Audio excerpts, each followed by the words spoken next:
Okay, go for it. Okay. Today I'm interviewing Michael Alexis.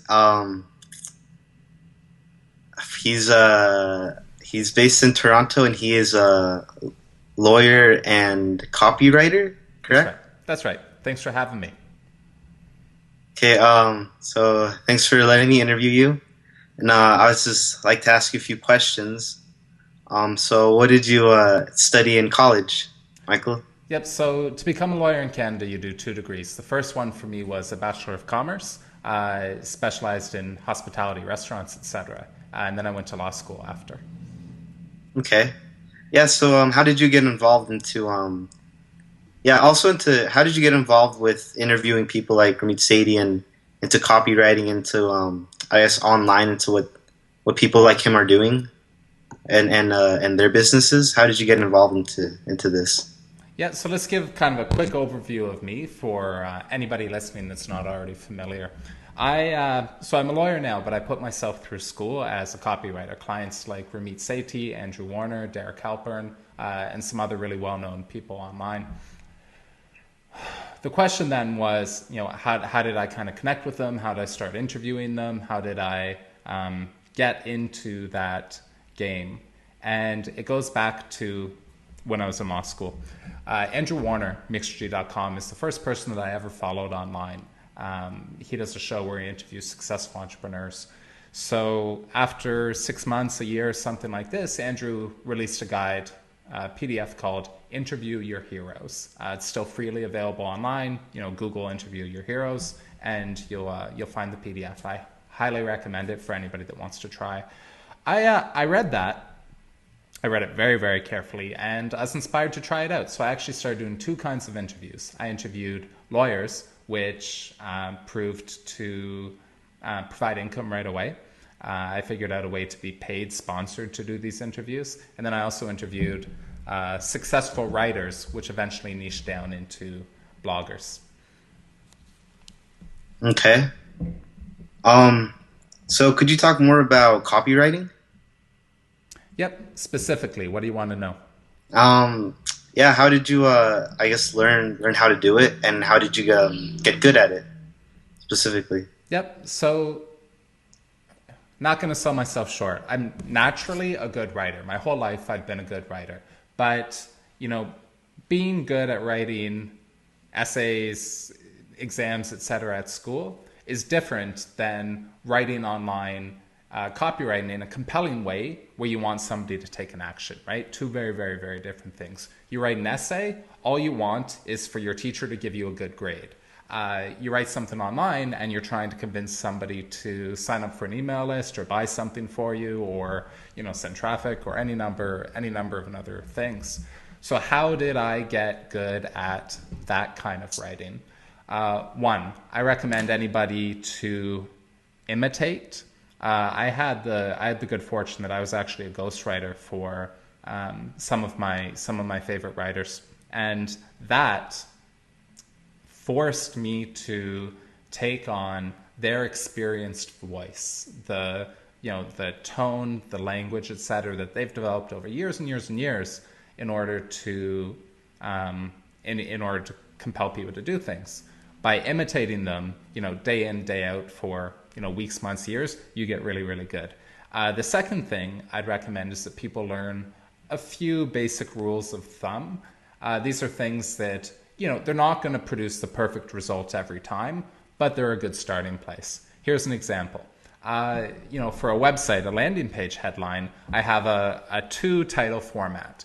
Title one is what the person is going to get, and title two is how I'm going to give it to them. So with a podcast, the interviews I used to do, the first headline was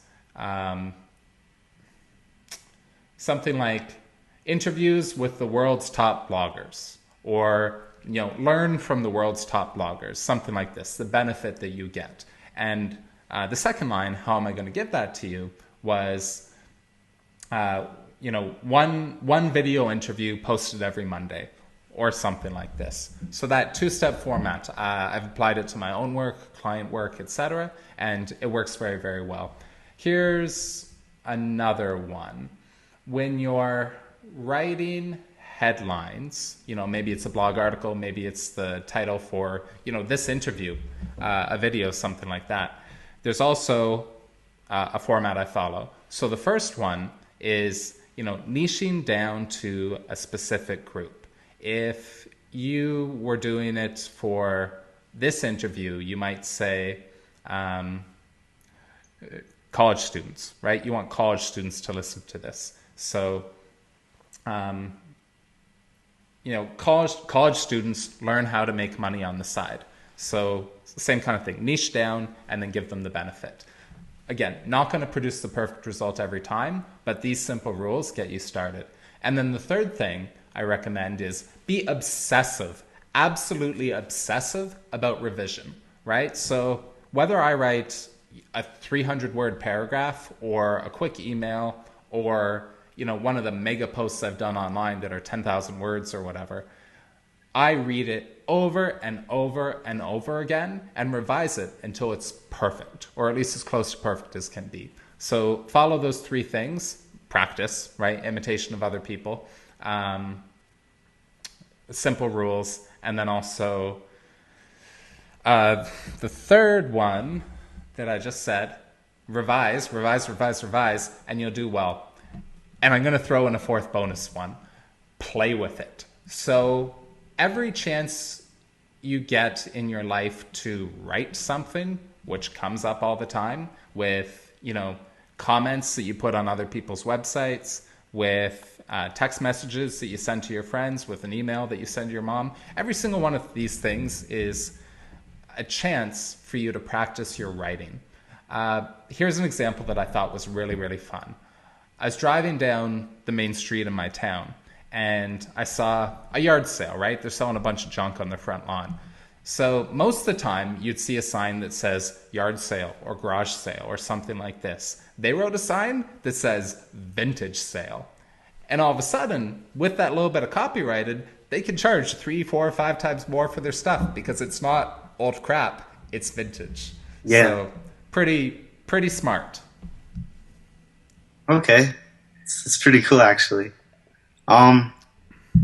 So I guess how did you go about using that skill in with client work? Like, how did you go about, I guess, not just writing I guess copy, but also marketing yourself to use your skill? Yeah, so let's break that into a couple parts. First, how to get clients, right? This is what everybody wants to know. It's the golden question, whether you're a freelancer or starting a small business. How to get clients. For me, I was really fortunate. They came to me, which at the time was an accident. In hindsight, I think I can give some really good advice on it. So interviews. Interviews are a terrific way to connect with somebody because you talk to them for, let's say, half an hour, they're going to remember you, especially if there's a little bit of follow-up later. In my case, with writing, I would take those interviews and I'd turn them into articles and I'd post them on my own site, I'd guest post them on other sites, and that led to, those guests I had repeatedly seeing my work, sending me a quick thank you. Oh, hey, I saw the article that you posted on whatever site. Thanks for doing that. But it did something much more important. It showed them that I was, somebody that does work for them, provides value without expecting anything in return, which already separates you from 99.9% of people.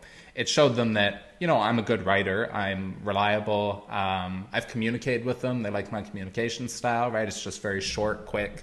Kind of side note, never send a busy person a long, complicated email because they don't want to read it. They don't have time to read it. Keep it down to like 3 or 4 really concise sentences, and you're much more likely to get a response or have them remember you or anything like this. So keep it short.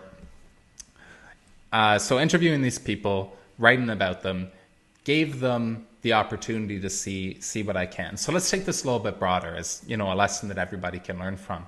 Free work. is essentially what I was doing. I was providing value to them with traffic and links, etc. Free work. When should you do free work? When you start out, it's tempting to undersell yourself, right? To say, oh, I'll just make a website for anybody because, you know, I'm desperate for clients and I don't know how to charge, so I'll charge you, you know, $50 or $100 or something. Like, no, what you ought to be doing is, one, figuring out who you really want as a client. And to me, that's people who are, you know, more sophisticated business owners themselves, people who, you know what they want from me, have systems in place to pay me so I don't have to go chasing that, because all that stuff's a pain. Figure out who you want to target, provide the free value to them. If they already know the quality that you produce, that's kind of the spot where you can stop providing free. What would be an example of that? An example would be, you know, as you know, I did the work for Ramit. So Ramit paid me to do work. Somebody else in his network sees that work, wants to hire me. There's not really a compelling reason to provide free anymore, because they've seen my work online. They know it's good. They know that, you know, Ramit has trusted me for a year and a half or whatever to produce work. And that kind of indirect referral, that testimonial from him is enough. So, like, provide free work at first if it helps get you in the door, helps show off what you can do, and then stop. You don't need to do free work forever. So, yeah, I did the interviews, I wrote the articles, people reached out to me, and I think that that's a pattern that people could repeat themselves. That was a lot to take in. Yeah, and I'm speaking pretty quickly, so we can fit lots in. Okay. Yeah, I guess so. So who do you learn from? Like, who are your mentors? Yeah, I'm going to give you 4. So first one, we've already talked about him a bunch, Ramit. Not necessarily what Ramit writes about on his blog or teaches in his courses, but, you know, being inside the game at I Will Teach You to Be Rich was a phenomenal learning experience. The systems that Ramit has in place in his business are, you know, a little bit different than he writes about. He's writing for, you know, general purpose market. So to see what he actually does versus what he teaches, hugely valuable thing. And that being said, you know, I don't want to cut out his courses as a great resource. The students that have taken Earn 1K, Dream Job, etc., have had phenomenal results. Some of them earning, you know, hundreds of thousands of dollars or doubling their salary or anything like this. And a further plug, Dream Job has a module, and actually that module has been sold as a mini course on negotiations. And I consider that, you know, 4-video course, whatever it is, the most valuable product online. Everybody should buy Ramit's negotiation course. So Ramit is one, Andrew Warner is another. Like I had said, he was the first person I followed online, and I don't watch many of the interviews anymore. I don't have time, but I still kind of keep tabs on him. I respect and watch how he runs his own business, how he's grown it over time, right? Again, not necessarily focusing on the words that he says, the teachings that he offers, but on what he's doing. What can you learn from what he's doing? Very valuable. And to plug one of his courses, truemind.com, an incredible way for entrepreneurs to overcome the negative chatter, the insecurities that get all of us, and replace it with positive ones instead. Elon Musk, I think, has become kind of an idol for a lot of people, including me, right? He's inspiring. Yeah. And again, watching not just what he does and what he says, but, you know, kind of how he's doing it. Elon Musk is, yes, a visionary, but he's also a master of PR. And I think something that all of us can learn from him is, like, every interview you see with Elon Musk, he says the same stuff. He has the same punchlines. He has the same key points that he tries to touch, because that's on his agenda for, you know, this day or this week or this month or whatever it is until he moves to the next point. So like, don't be afraid to repeat yourself, because if it works with one audience, it'll work with another. And finally, I have, you know, for my law business, I have mentors who, you know, lawyers here in town have been practicing for 40, 45 years, something like this, who I really look up to for, you know, advice on client relationships and, you know, their expertise in the legal field, you know, general practice versus specialization, this kind of thing. So yeah, I've got mentors across the board. Okay.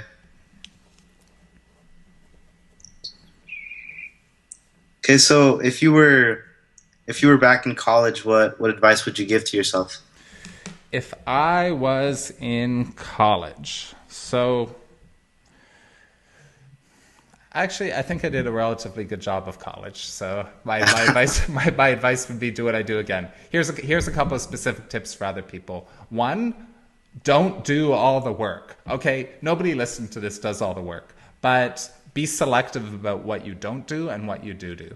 All the reading that's assigned like all the time, most of it was a waste, at least in business school. It wasn't something that was providing a lot of value, because if you went to the class and you listened to the professor and you asked questions, you got that same information anyways, right? You don't need to go spend hours reading something when you can learn it in class, possibly, you know, better than you otherwise would.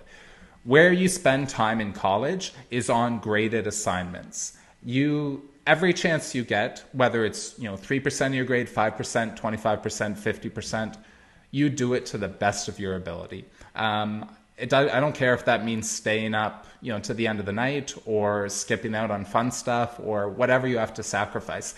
Get good grades, because at some point in your life, those are going to matter for getting you to the next step.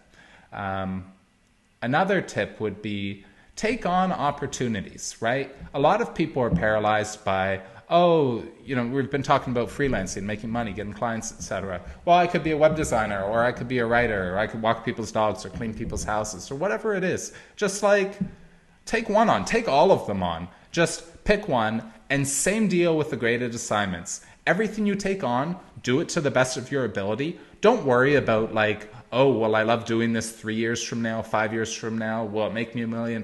Just like pick one, do it really, really well, and more opportunities will come, right? Nobody can forecast the future.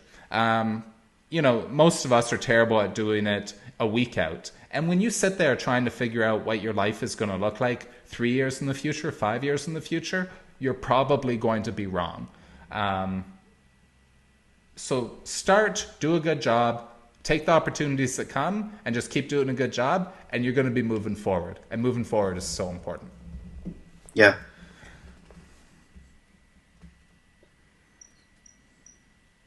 Okay, well that pretty much covers what I wanted to ask on the business side and about clients. And so apparently you know Chinese then? I do. I don't know how I was learning that. Sounds kind of cool. Yeah, so Chinese is something I took on in my final year of undergrad, my final year of college, because I was looking for a challenge. Right? Business school wasn't difficult enough. I wanted to do something hard, and I thought Chinese would be it. The truth is that learning Chinese isn't difficult. It's just like anything else. If you practice a little bit every day, right? If you learn a new word or a couple phrases or something like this every day, you're going to get good pretty quick. I have something that I call front-loaded learning, and this is something I keep in mind for anybody that wants to learn a language or a skill like, you know, cooking or web design or even copywriting. And here's how it works: front-loaded learning. The first week or 2 weeks, you dedicate a ton of time to becoming really, really good at the foundations. In Chinese, that meant like how to pronounce the different syllables. It meant, you know, learning how to recognize the Chinese characters, because it's a different style of writing and reading. And it meant, starting to get an ear for it. After that, once you have the base level of knowledge, which can be longer than the 2 weeks, right? 2 semesters in university, 8 months. Once you have that base level of knowledge, then just give yourself permission to get good over time. And what I mean by that is, again, this incremental learning that comes afterwards, because you have the base set of knowledge that allows you to add a new word at any given time. For me, that meant, I went and lived in China, 3 different trips, about 2 years total. I forced myself into immersion. I lived in, tiny little towns where nobody but me spoke English, and got good. For, computer programming, I learned that by, 2 weeks in the library, getting really, comfortable with the basics. And then after that, every time something comes up, you know what you don't know. You can look for it on Google. So again, this is broader than just learning Chinese. This is anything, almost any new skill that you want to take on. Okay. Well, yeah, that pretty much covers it. So.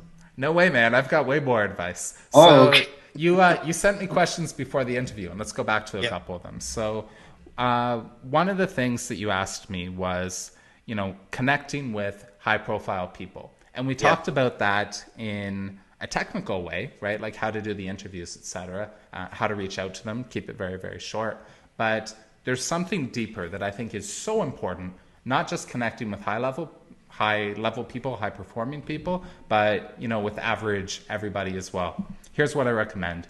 Treat absolutely everybody as equal. Not equal to you, but equal to each other. So it's you and the other 99 people in the world. All of them are on this platform where you give them, the greatest honor, the greatest respect, the greatest trust, until, of course, they violate it. And then they're in a whole new category where they don't need to be in your life. But all of those people are equal, and you're a little bit below. So this means that, when you talk to a fruit vendor on the streets in an obscure little town in China, they're getting your respect. You're going to connect with them. It means that when you email Ramit Sethi or, have an interview with him, that you're not sitting there like a the deer in headlights, right? You don't want to be the deer in headlights. You don't want to be idolizing him as, somebody who's so far superior than everyone else in the world, because that's not going to create a good relationship between him and you. And it's not, quite frankly, it makes a lot of people uncomfortable. But, if you're talking to him as somebody who, like so many others, provides value and deserves your respect and this kind of thing, it comes off as so much more genuine, so much more authentic, and you're going to create a connection that lasts for a long time. Yeah. Let's see what else you got, because I've got all kinds of notes.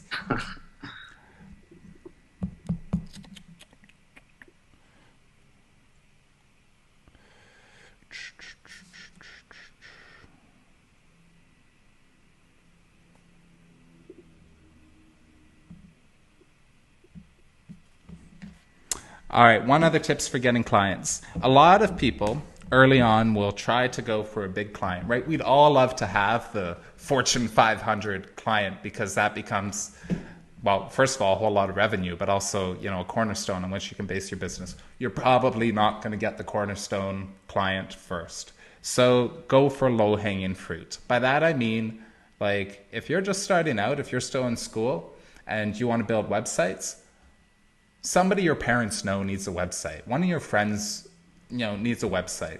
Maybe you build your friend a website and he buys you a couple of beers. That's fine.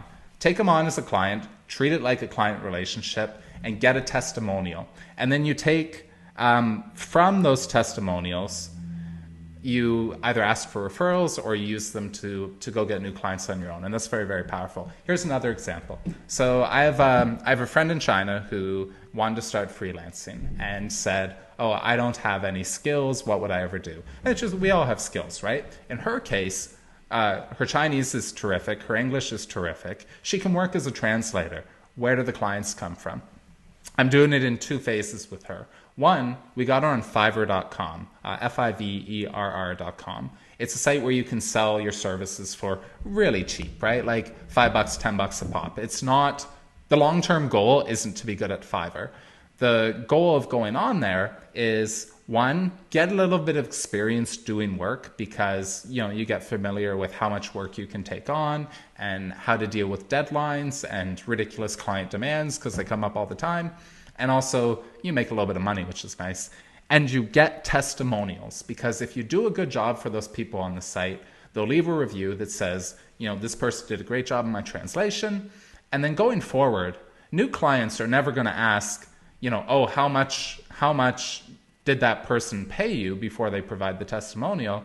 They just care that that work was done. All of a sudden you have reference points, and this is terrific. So the second phase with her will be introducing her to people I know that need this service, and she's now got a background experience in it. So especially if you're in school and you don't have to worry about making a ton of money right away, try Fiverr or Craigslist or Kijiji or whatever, and collect testimonials and use them to get bigger and bigger clients.